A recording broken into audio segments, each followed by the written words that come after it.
क्या बोले थे आप? मैं ये कह रहा था जिस तरीके से 5 साल माने रायबरेली की जनताओं को ठगा है, उस तरीके से बेटा अब ठगने आया है। तो 5 साल गायब रहा है, उसका बेटा यहाँ चुनाव लड़ने आया, उन्हें शर्म आनी चाहिए। जिस जनता के बीच वो 5 साल आए नहीं, चाहे वो माँ हो चाहे बेटा हो, और बेटी भी नहीं आई, जिन्होंने संकल्प लिया था यहाँ पर कि अगर माँ बीमार रहेगी तो मैं आऊँगी, वो आज नामांकन करने आई हैं अपने भाई के साथ। वो शर्म करें। और रायबरेली के जनता ने संकल्प ले लिया है कि उनको करारी हार के साथ जमानत जब्त करके रायबरेली से भेजेगी। अब की अच्छा, जो पिछली बार एक हार जो अमेठी में थी उससे बड़ी हार इस बार रायबरेली में, बड़ी हार होगी, उससे बड़ी हार होगी। इतना गुस्सा क्यों है रायबरेली वालों में? क्योंकि बाद अंतिम समय तक था कि हाँ यहाँ से जो है प्रियंका गांधी लड़ेंगे, अमेठी से राहुल गांधी लड़ेंगे। देखिए, जनता जो है जनप्रतिनिधि इसलिए चुनती है कि उसकी समस्याएं सुख दुख में उसका सहभागीदार बने, इसलिए नहीं चुनती कि दिल्ली जा करके खो जाएं। बीमारी एक बहाना हो सकता है, समस्या का समाधान नहीं हो सकता। जनता ने जिसने आपको चुन करके सांसद बना करके भेजा रायबरेली से, पूरे उत्तर प्रदेश में एक सिंगल सीट थी रायबरेली की, जिसने कांग्रेस को जिता करके भेजा, उसके बाद भी वो 5 साल में ना बेटा आया ना बेटी आई। उन्हें शर्म आना चाहिए। वो किस मुंह को लेकर के यहाँ रायबरेली की क्षेत्र में चुनाव लड़ने आए हैं और किस विजन के साथ आए हैं। यहाँ से अधिकतर समय उनका इसी रायबरेली में कांग्रेस का गढ़ रहा है, और आप विकास देख सकते हैं कि किस तरीके का विकास है यहाँ पर। माननीय 2017 के जब योगी जी की सरकार बनी यहाँ पर उत्तर प्रदेश में, तो यहाँ की रोडें सही हुई। हाँ, आप गड्ढे में कि रोड में, ये भी नहीं पता चलता था पहले। रायबरेली में हालात थे। अच्छा, इस पे क्या बोलेंगे? जो बताया जा रहा है कि आत्मविश्वास की कमी बोल रहे हैं राहुल गांधी के अंदर, कि आखिरी दिन नामांकन करने आए और बिल्कुल सुबह बताया गया कि रायबरेली से चुनाव लड़ने जा रहे हो। देखिए, अमेठी से उनको पिछली बार खदेड़ करके भेज दिया गया था। उनकी एक कोर कमेटी है जो यहाँ का उनका प्रतिनिधि रहा KL शर्मा, उससे भी लोगों को मिलने में बड़ी समस्याएं होती थी। और मैं ये आपको दावे के साथ कह सकता हूँ कि उसकी तो अगर 2, 4, 5 हज़ार वोट वो अमेठी में पा जाए तो बहुत बड़ी बात है। ऐसा व्यक्ति जिसको उन्होंने प्रतिनिधि बनाया यहाँ पर, वो भी एक बार भी मिलने नहीं आता, वो भी दिल्ली में रहता था। ऐसे व्यक्ति को प्रतिनिधि बना रहे। आपको रायबरेली के आम जनमानस पर भरोसा नहीं था क्या? आपके अपने नेताओं पर भरोसा नहीं था क्या? कम से कम प्रतिनिधित्व तो रायबरेली का देते। तो ऐसे व्यक्ति को चुनना ही नहीं है। जो अमेठी का सीट क्यों छोड़ के आए राहुल गांधी? वापस लड़ सकते थे, उनका एक पैतृक सीट था, एक किला, मजबूत किला था। स्मृति ईरानी से डर है या अमेठी वालों से ज्यादा नाराजगी है अपनी माता जी का, या रायबरेली की विरासत संभाल लेते उनको? देखिए, जिस तरीके के करारी हार पिछली बार अमेठी से उनको ईरानी ने दी थी, उनको ये पता था कि उससे भी गंदी हार अब की होनी है। आप चुनाव हार जाए तो आप 10-5 प्रदेश छोड़ करके चले जाएं, ये तो कोई विषय नहीं है। नेता चुनाव लड़ते हैं, हारते हैं, जीतते हैं, एक अलग का विषय है। लेकिन अपनी जनताओं को छोड़ करके चले जाएं और उसी के बीच फिर वोट मांगने आ रहे हैं, तो ये शर्म का विषय। गांधी परिवार की वजह से आप ये कह सकते हैं कि पहचान है, तो ये बिल्कुल गलत है। ये कलंक के रूप में एक हो गया, कालिक पुत गई है आम जनमानस के बीच में। मतलब आपको लग नहीं रहा कि ठीक है, एक रायबरेली की पहचान है गांधी परिवार से, एक मौका उनके बेटे को भी मिल जाना चाहिए जो राहुल गांधी जी? पिछली बार फिर उनका मौका सोनिया गांधी को मिला रहा है, जीती रहा, अपन प्रमाण पत्र लिए नहीं आई है। अच्छा, चुनाव जीतने के बाद प्रमाण पत्र नहीं लेने? पत्र लेने नहीं आई यहाँ, 5 साल तो नहीं आई, वो तो बहुत दूर है। प्रमाण पत्र नहीं लेने आई है, लोकसभा चुनाव जीत के प्रमाण पत्र तक लेने नहीं आई यहाँ। योगी जी के बारे में क्या बोलेंगे? काफी चर्चित चेहरे हैं, प्रधानमंत्री कोई नहीं था, ना है ना होगा।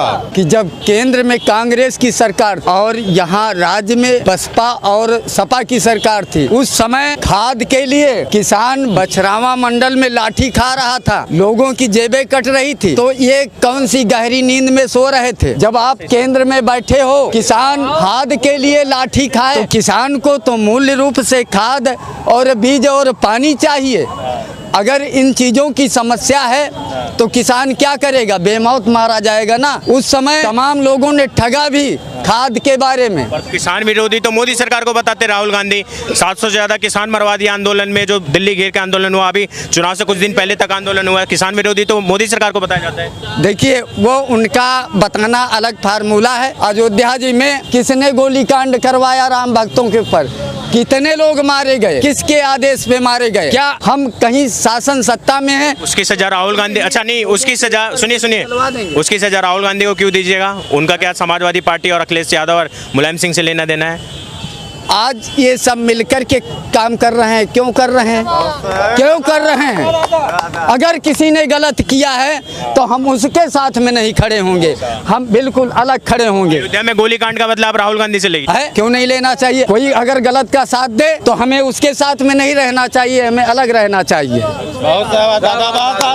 हम गलत के साथ ही नहीं हैं। अगर हमारा मित्र चोरी कर ले तो मित्रता तोड़ देंगे, मैं अलग जो खड़ा हो जाऊंगा, उसके साथ नहीं रहूंगा। एक बात सुनिए, ये राहुल गांधी जो जितना प्रधानमंत्री मोदी जी को बोलते हैं कि ये सिर्फ कुछ जो अरबपति हैं, देश के उद्योगपति हैं, अडानी अंबानी जैसे, उन जैसे के लिए प्रधानमंत्री है, भारत के गरीबों के लिए प्रधानमंत्री नहीं है। इस पे क्या बोलेंगे? सरकार फ्री राशन दे रही है, वह गरीब आदमी उससे खुशहाल है। राशन से 2000 रुपया सम्मान निधि मिल रही है, किसान उससे खुशहाल है, उसका कुछ ना कुछ काम निपट जाता है। और जो 370 हटाया, 3 तलाक खत्म किया, महिलाओं को कितनी सुरक्षा व्यवस्था मिली। क्या सरकार में क्या कमी है? कहाँ से कमी निकाल रहे हैं? तानाशाही नहीं है सरकार में, है तानाशाही। राहुल गांधी बोलते तानाशाही है मोदी। अरे वो तो अपने विपक्षी को कौन भला कहेगा? क्या नाम है भैया आप? शैलेंद्र सिंह नाम हमारा। यही रायबरेली में? जी। क्या करते हैं? एसडीपी ब्रांच में हम फाइनेंसर काम करते हैं। क्या बोलेंगे? राहुल गांधी जी नामांकन देना है, मतलब खुशकिस्मत नहीं मांग रहे अपने आप को? गांधी परिवार का जो चिराग है, राहुल गांधी जो शहजादे हैं, वापस गांधी परिवार का जो विरासत संभालने के लिए आ गए रायबरेली। नहीं, वो संभाल नहीं पाएंगे, वो सीधा फिर वायनाड वापस चले जाएंगे, दिल्ली चले जाएंगे। ठीक ना, यहाँ नहीं टिक पाएंगे, रायबरेली नहीं संभाल, क्योंकि वो चुनाव जब आता तभी वो लोग नजर आते नहीं, उससे पहले कोई मतलब ही नहीं रहता उन लोगों का। बस चुनाव खत्म हुआ, नामांकन हुआ, उसके बाद उनका पता नहीं चलेगा। अगर चुनाव वैसे जीतेंगे नहीं जीतेंगे तो प्रमाण पत्र लेने भी नहीं आते यहाँ पे, कोई मतलब नहीं। राबली के बोल रहे हैं उनकी माता जो पिछली बार जीती है प्रमाण पत्र तक लेने नहीं आई। बिल्कुल सही है, उन्होंने जीता, उसके बाद प्रमाण पत्र भी लेने नहीं आए। उनके प्रतिनिधि ने उनका प्रमाण पत्र लिया। जो व्यक्ति जो राबली की जनता ने जिनको चुनाव जिताया, जो प्रमाण पत्र लेने नहीं आए, विकास की वो क्या बात करेंगे?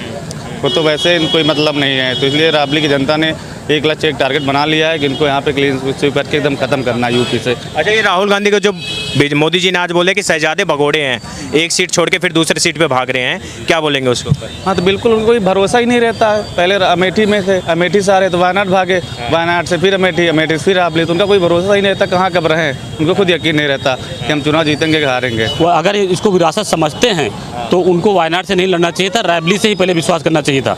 अब अगर वायनाड से लड़के यहाँ पर भी आ रहे हैं, 2 नाव में पैर रख रहे हैं, तो ये 100% यहाँ से भी हारेंगे, 100% हारेंगे। क्यों? मतलब आप लोग चाहते नहीं कि सोनिया गांधी के? ना, उनको विश्वास ही नहीं, यहाँ पर रायबरेली की जनता पर विश्वास ही नहीं ना उनको। अगर विश्वास होता तो रायबरेली में ही से आते, वायनाड नहीं जाते पहले। अब उनको अगर यहाँ विश्वास ही जनता पर नहीं तो जनता क्यों विश्वास करेगी? अभी तक नहीं किया है उन्होंने, कभी यहाँ पर आते नहीं लोग, इनका पूरा परिवार नहीं आता है, कभी चुनाव के टाइम आते, उसके बाद कभी नहीं आते। चलिए, आते नहीं, विकास तो हुआ है बहुत सारे जो बोल रहे हैं। आज हुआ विकास अगर देखा जाए तो उनके 20 साल के कार्यकाल से यहाँ 10 साल के कार्यकाल में कितना हो गया अभी रायबरेली में देख लिया जाए तो। अभी कितने सारे हाईवे निकल गए हैं, गंगा एक्सप्रेस निकल रहा है, और जो है कि रिंग रोड बन रही है, 4 लेन बन गए। इसके पहले ये योगी जी ने करवाया है? ये नहीं, प्रधानमंत्री के है, प्रधानमंत्री जी का है। हाँ, प्रधानमंत्री जी का, मोदी जी का। योगी जी क्यों कैसे देखते हैं मुख्यमंत्री के तौर पे? काफी चर्चित चेहरे हैं आपके मुख्यमंत्री है, यूपी के बाहर काफी नाम रहता है उनका, कैसे देखते हैं? योगी जी बहुत अच्छे हैं, क्योंकि अगर देखा जाए तो आज किसानों के लिए उन्होंने बिल जो माफ़ कर दिया है। अगर किसान जो है कि अपनी फसल में जो है कि जो लागत लगती है उसमें काफ़ी हद तक राहत मिल गई है बिल माफ़ी की वजह से। तो योगी जी भी बहुत कार्य कर रहे हैं किसानों के लिए, सबसे बड़ा कार्य है योगी जी का ये किसानों। आप लोग फ्यूचर के प्रधानमंत्री राहुल गांधी को चुनिएगा या अभी के प्रधानमंत्री मोदी जी को चुनिएगा? अभी जो है सबसे बेहतर है, अभी जो है इस समय मौके पर सबसे बेहतर है, सबसे बेहतर, बिल्कुल सबसे राहुल गांधी को प्रधानमंत्री यहाँ से नहीं बनवाना है? नहीं, बिल्कुल नहीं, बिल्कुल नहीं, बिल्कुल नहीं, बिल्कुल। अरे भविष्य का प्रधानमंत्री राहुल? नहीं, अभी बिल्कुल नहीं, बिल्कुल नहीं। अभी उनको सीखना पड़ेगा, अभी उनको इसके लिए थोड़ा सा अपने आप को आगे बनाना पड़ेगा। क्या नाम है भाई साहब? प्रमोद कुमार सिंह। यही रायबरेली में रहते हैं जी। क्या बोलेंगे राहुल गांधी आपके आगे नामांकन देने के लिए? अब तो खुश है रायबरेली वाले कि गांधी परिवार का अब एक सुपुत्र सोनिया गांधी का जो पुत्र हैं वो विरासत संभालने के लिए आ गए। हाँ, लेकिन चुनाव लड़ने लिए आते हैं, विरासत संभालने नहीं आते, पब्लिक के बीच में नहीं आते। पब्लिक के बीच में नहीं, चुनाव लड़ने आते हैं। अच्छा, आप सब खुशकिस्मत तो मानते होंगे कि गांधी परिवार का शहजादे जो राहुल गांधी जी ने बोलते हैं वो चुनाव लड़ने आ रहे हैं? चुनाव लड़ने आ रहे हैं, लेकिन चुनाव के बाद तो नहीं आ रहे हैं ना। चुनाव के बाद जनता के बीच में नहीं आते हैं।